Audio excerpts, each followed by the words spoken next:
Hey, how's it going? This is my daily update. I like to think about something in the day and then kind of discuss it later in the night. And I've got a good subject for today because I was having conversations today about this whole thing about buying land, leasing land, real estate.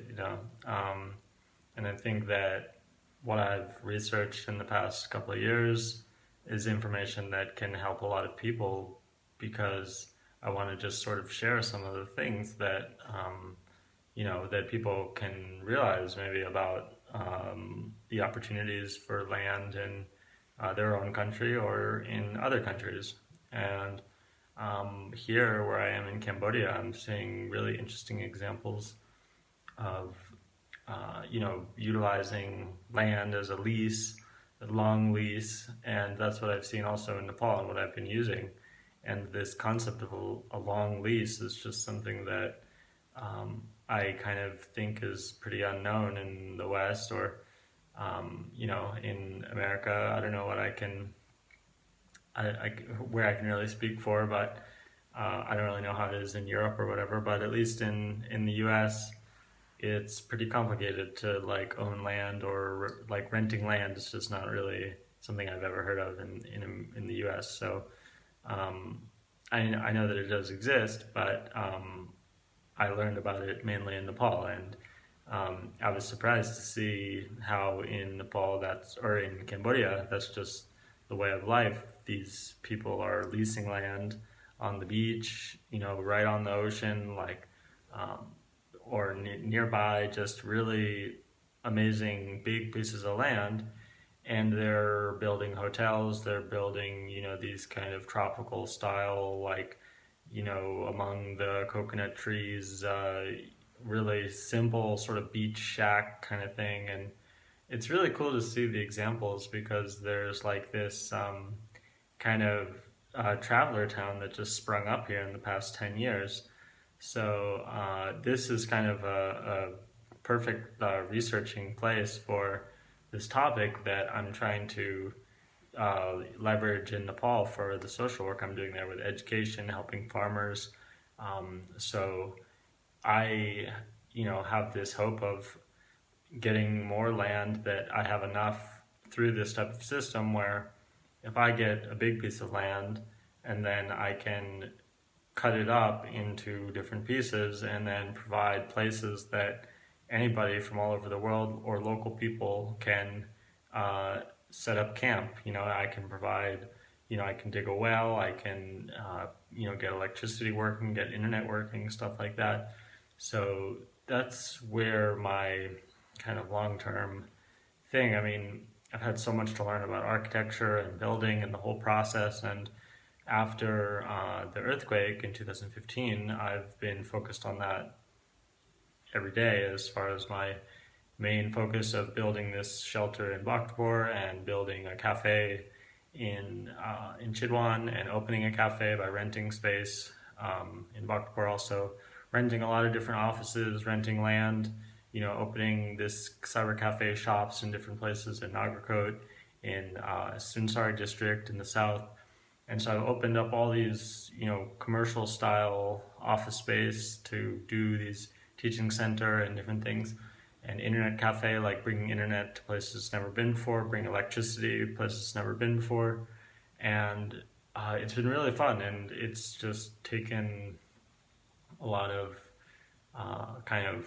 it's a little bit harder to be uh, the kind of office work that I've mostly been doing um, in the as I've been developing this project before the earthquake was more a lot of work on my laptop and I had more time on a computer. But this whole building stage, learning about architecture, learning about getting the land, learning about getting the team, the construction team, all the different stuff, has just been a long process of getting everything figured out. And so I have done a lot of tests like this cafe in Chidwan that um, was sort of very experimental because I didn't have that much time. Not every month I would go down there for a couple of days, maybe a week or two, and I would work on stuff there. So um, I was developing these future plans like this.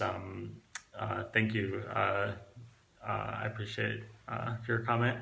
Um, yeah, I built this like cafe there, and I was able to get a lot of research about how people are farming, how they're using their land, and I got to see the type of community I want to work with and get to know them. And so from my time down there, I found a new property, and that's kind of how I wanted to break this story down. Like, just say that the new school that I'm building, the agricultural school, the land is only $120 per year.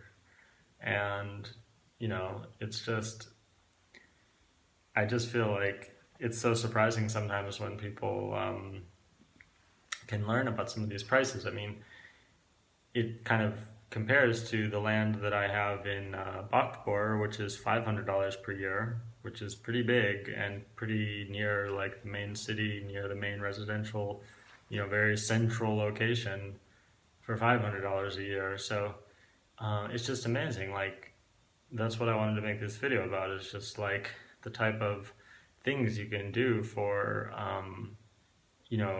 like the price of 1 month's rent in United States, in California, to say you have $2,000, you can get land for a few years for $1,000.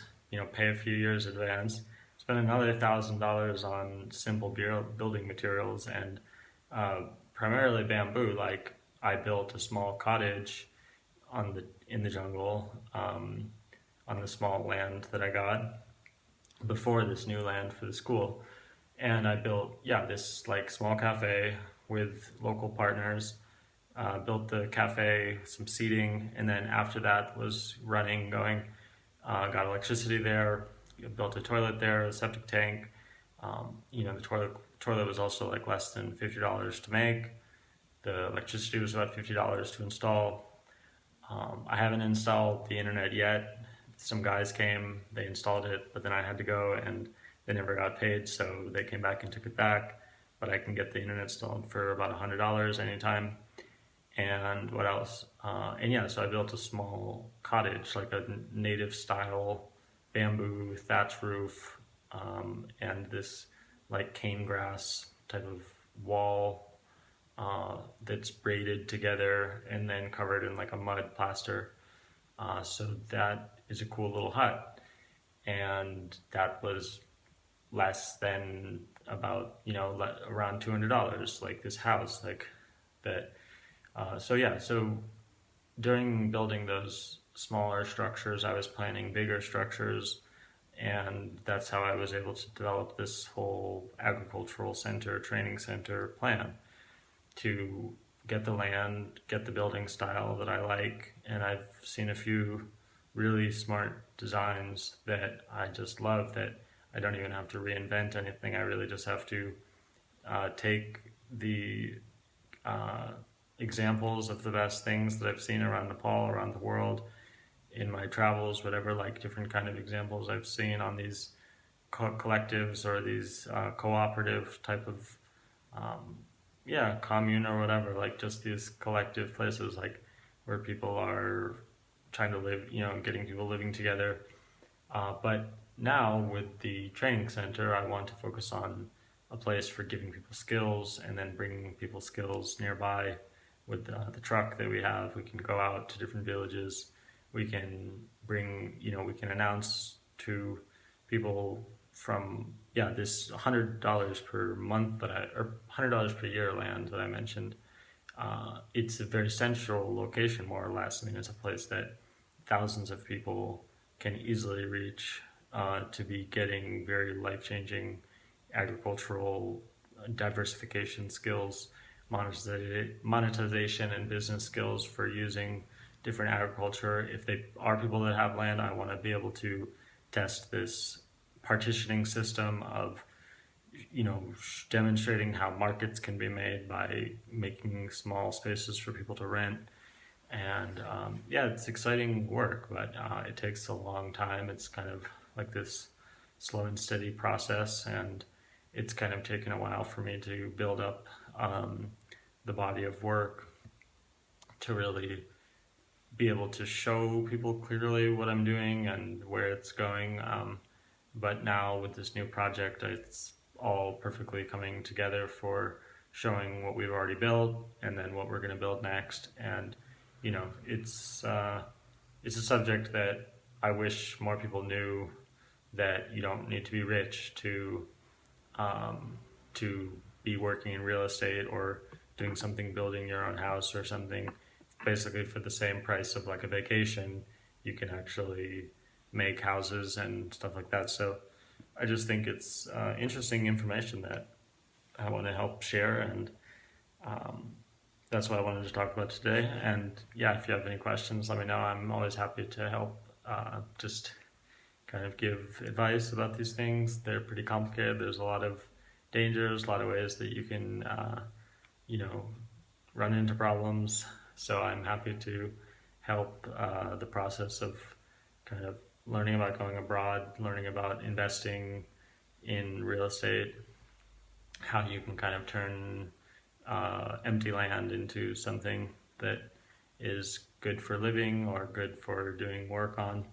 So yeah, it's been a fun project, and I've just had to get a lot of experience, get work in the field, and get heat exhaustion and chip on, and it was a really good year. The past 2 years have really had a big focus on this whole like getting into housing and getting into understanding land more.